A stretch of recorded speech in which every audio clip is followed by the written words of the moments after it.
NPS लागू कर दी गई है, जो ना तो कर्मचारियों के हित में है, ना ही प्रदेश के हित में है। जिनकी तनख्वाह 89,000 रुपए थी, आज उन्हें 1 लाख के आसपास थी, आज उन्हें 60,000 50,000 पेंशन मिलनी चाहिए। लंबे समय उन्होंने राज्य की सेवा करने का काम किया है। मान्यवर उन्हें 2,000 3,000 4,000 सेवा पेंशन उन्हें मिल रही है। जब दूसरे प्रदेशों में भी दी जा रही है तो यहाँ देने में मैं समझता हूँ कोई कठिनाई नहीं होनी चाहिए। पुरानी पेंशन हमारा हक है।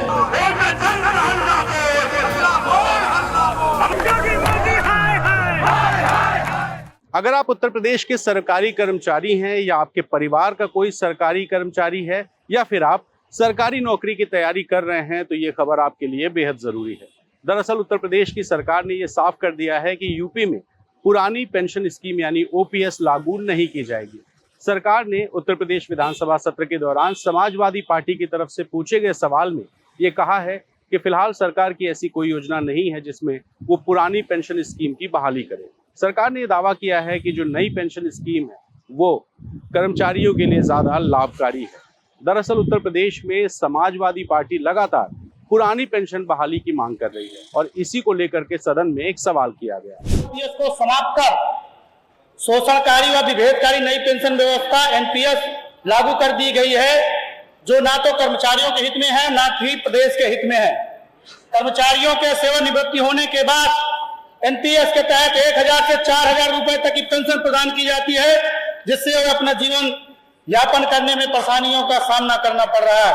इतने कम पैसे में वह अपने स्वास्थ्य का ख्याल कैसे रखेंगे और कैसे अपने परिवार की जिम्मेदारियों का निर्वहन करेंगे।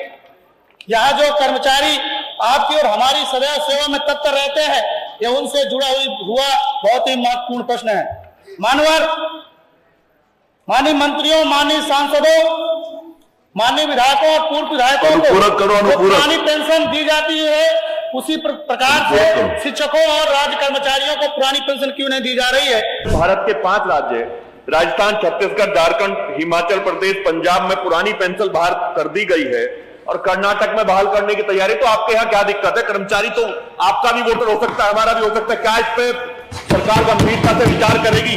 मान्यवर, एक व्यवहारिक दिक्कत मैं आपको बता रहा हूं। जिन टीचर्स को, कर्मचारियों को जो प्रदेश के सरकार में, राज्य सरकार में नौकरी करते हैं, जिनकी तनख्वाह 89,000 रुपए थी, आज उन्हें 1 लाख के आसपास थी, आज उन्हें 60,000 50,000 पेंशन मिलनी चाहिए। लंबे समय उन्होंने राज्य की सेवा करने का काम किया है। मान्यवर उन्हें 2,000 3,000 4,000 सेवा पेंशन उन्हें मिल रही है। मान्यवर, सरकार को, चूंकि कर्मचारी भी यही के नागरिक है, सरकार को इस पर गंभीरता दिखाते हुए काम करना चाहिए। सैलरी का आधा 50% उसको पेंशन मिल जाती थी, वो बंद कर दी गई। और ये नई योजना ला करके जब दूसरे प्रदेशों में भी दी जा रही है तो यहाँ देने में मैं समझता हूँ कोई कठिनाई नहीं होनी चाहिए। इससे जो रिटायर्ड कर्मचारी हैं उनको एक हैंडसम अमाउंट मिलेगा, मिलता था और मिलना भी चाहिए, ताकि वो भी अपना गुजारा अपने रिटायरमेंट के बाद में ठीक ठाक कर सके, वो भी एक ससम्मान जिंदगी अपनी गुजार सके। वो अपने बच्चों पर, अपने नाती पोतों को, उनको भी कुछ अपनी तरफ से दे सके, उनका भी ख्याल रख सके, बजाय इसके कि वो अपमान वाली जिंदगी गुजारे। ये मामला पूरा समझाएं उससे पहले आपको बता देते हैं कि नई पेंशन स्कीम क्या है और इससे पहले जो लागू थी यानी ओपीएस पुरानी पेंशन स्कीम, उन दोनों में फर्क क्या है।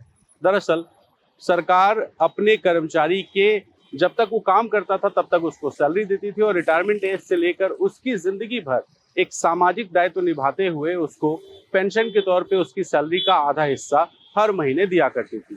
अगर कर्मचारी की डेथ हो जाती है तो उसके जीवन साथी यानी पति या पत्नी को जो पेंशन की राशि थी उसका आधा हिस्सा पेंशन के तौर पे दिया जाता था। लेकिन साल 2004 में केंद्र सरकार एक योजना लेकर आई जिसमें ये कहा गया कि राज्यों के ऊपर है कि वो नई पेंशन स्कीम लागू करें। ज्यादातर राज्यों ने इसको लागू किया, उसमें उत्तर प्रदेश भी एक था। और साल 2004 के बाद जिसकी भी ज्वाइनिंग हुई उसकी ज्वाइनिंग एनपीएस यानी न्यू पेंशन स्कीम के तहत हुई। जो पुरानी पेंशन स्कीम थी उसमें सरकार कर्मचारी की सैलरी से कोई पैसा नहीं काटती थी, लेकिन जो नई पेंशन स्कीम है उसमें कर्मचारी को अपनी सैलरी का 10% हिस्सा एनपीएस को देना होता है और वो जो पैसा है वो सरकार बाजार में लगाती है और उससे मिलने वाला जो इंटरेस्ट है उस इंटरेस्ट से एक पेंशन की राशि तय होती है और जब कर्मचारी रिटायर होगा तो उसको पेंशन के तौर पे ये जो उसकी कमाई है या इन्वेस्टमेंट है उसका हिस्सा हर महीने दिया जाएगा। अब ये मामला तूल कैसे पकड़ा? 2004 से लेकर के अब तक जो नई पेंशन स्कीम है वही लागू है और जो भी कर्मचारी चाहता है पेंशन वो एनपीएस में इन्वेस्टमेंट कर सकता है। अब धीरे धीरे जैसे जैसे वक्त गुजरा इसको लेकर के कर्मचारी संगठन लगातार मांग करते रहे कि पुरानी पेंशन स्कीम बहाल की जाए, क्योंकि नई पेंशन स्कीम बाजार पर आश्रित है और साथ ही उनको अपनी सैलरी का हिस्सा भी कटवाना होता है। लेकिन सरकार का तर्क ये है कि इससे सरकारी खजाने पर बहुत ज्यादा बोझ पड़ता है और इस वजह से सरकार एनपीएस स्कीम को ही ज्यादा सही मानती है। जिस दिन से ये पेंशन आई है, पिछले 10 वर्षों का अगर हम एवरेज देखें तो 9.37% उनको 9.32% उन लोगों को उसका इंटरेस्ट या प्रॉफिट मिल रहा है जो 8% मांग रहे थे वार्ता में। इसके साथ मान्यवर जो चीजें हम दे रहे हैं नई पेंशन में, ग्रेच्युटी की व्यवस्था यथावत है, उसमें कोई परिवर्तन नहीं है मान्यवर। अवकाश नवीनीकरण की व्यवस्था यथावत है, सामूहिक बीमा की व्यवस्था यथावत है जो पुरानी पेंशन में थी। तो मेरा यह कहना है कि जितनी सुविधा आपको पुरानी पेंशन में थी उससे कहीं ज्यादा सुविधा नई पेंशन स्कीम में है और इसलिए इसमें ज्यादा प्रॉफिट होने की संभावना ज्यादा है, इसलिए इसको लागू किया गया था। नई पेंशन स्कीम में संभावना इस बात की ज्यादा है कि कर्मचारियों को लाभ मिले, इसलिए मान्यवर इसको लागू किया गया और मैं समझता हूं इसमें बदलने का कोई इरादा नहीं है।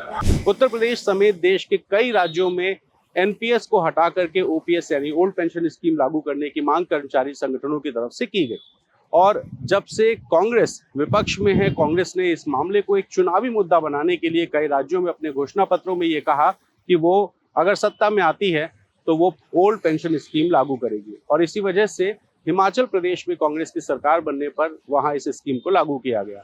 साथ ही राजस्थान और छत्तीसगढ़ जहां कांग्रेस की सरकार है और अगले कुछ महीनों में वहां चुनाव होना है, उन राज्यों में भी पुरानी पेंशन स्कीम बहाल कर दी गई है और इसी की वजह से उत्तर प्रदेश में भी अब सरकार पर यह दबाव बनाने की कोशिश हो रही है कि सरकार किसी भी तरह से ओल्ड पेंशन स्कीम लागू करे। पिछले महीने राजधानी लखनऊ में ही कर्मचारी संगठनों का एक समूह था जिसने चारबाग रेलवे स्टेशन में एक धरना प्रदर्शन किया और धरना प्रदर्शन में सरकार पर यह दबाव बनाने की कोशिश की कि वो किसी भी तरह से ओल्ड पेंशन स्कीम लागू करे। जरा ये तस्वीरें देखिए।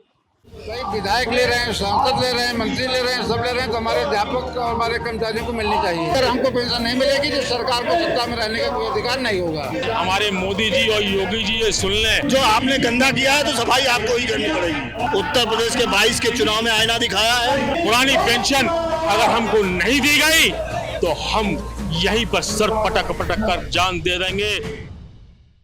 तो इस तरह से कर्मचारी संगठनों के तमाम जो कर्मचारी हैं वो इकट्ठे होते हैं और इकट्ठे होने के बाद वो सरकार पर इस बात का दबाव बनाते हैं कि ओल्ड पेंशन स्कीम लागू होनी चाहिए और इसी को लेके समाजवादी पार्टी ने विधानसभा में एक सवाल पूछा और सरकार ने ये साफ कर दिया है कि फिलहाल ओल्ड पेंशन स्कीम लागू नहीं की जाएगी और एनपीएस ही सरकारी कर्मचारियों के लिए फायदेमंद है।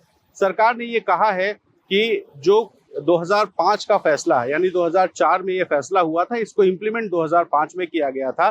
तब समाजवादी पार्टी की सरकार थी और तब की सरकार ने कर्मचारी संगठनों से बात किया था और बात करने के बाद ये तय हुआ था कि जो एनपीएस के तहत कर्मचारियों की सैलरी का 10% हिस्सा कटेगा वो बाजार में लगेगा और अगर इसका 8% कर्मचारी को लाभ के तौर पे मिलता है तो इस तरह से एनपीएस ठीक होगा। तो यूपी सरकार ने ये बताया है कि 8% नहीं बल्कि वर्तमान में 9.32% जो एनपीएस में इन्वेस्टमेंट हुआ है उससे सरकार को फायदा हो रहा है, यानी कि सीधे सीधे कर्मचारी को उसका फायदा मिलेगा। सरकार ने ये भी कहा है कि जो पैसा लगाया गया है उसमें 85% पैसा अलग अलग सरकारी विभागों की सिक्योरिटीज में लगाया गया और 15% जो पैसा है वो LIC, UTI जैसे जो संस्थाएं हैं, जो भरोसेमंद संस्थाएं हैं, उनमें लगाया गया है ताकि कर्मचारियों के पैसे के डूबने की कोई आशंका ना रहे। और इसी वजह से इसी तर्क को गढ़ के यूपी सरकार का ये कहना है कि ओपीएस लागू नहीं होगा और ये अब एक चुनावी मुद्दा भी इसलिए बन गया है क्योंकि अगले साल लोकसभा का चुनाव होना है। लोकसभा चुनाव से पहले कर्मचारी संगठन केंद्र के साथ साथ राज्य सरकारों पर यह दबाव बनाने की कोशिश कर रहे हैं कि अगर सरकारी कर्मचारी और उनके परिवार का वोट इन दलों को चाहिए तो ओपीएस लागू करें यानी ओल्ड पेंशन स्कीम, लेकिन फिलहाल उत्तर प्रदेश के सरकारी कर्मचारियों के लिए ये खबर है कि अब उनको फिलहाल एनपीएस ही कटवाना पड़ेगा, ओपीएस के भरोसे वो ना रहें। राज्य सरकार ने ये साफ कर दिया है कि फिलहाल ओल्ड पेंशन स्कीम लागू नहीं होगी। तो इस तरह की जो खबरें हैं वो आप तक पहुंचाएंगे। फिलहाल मैं और प्रशांत यहाँ विराम लेते रहें, देखते रहिए ललन टॉप यूपी।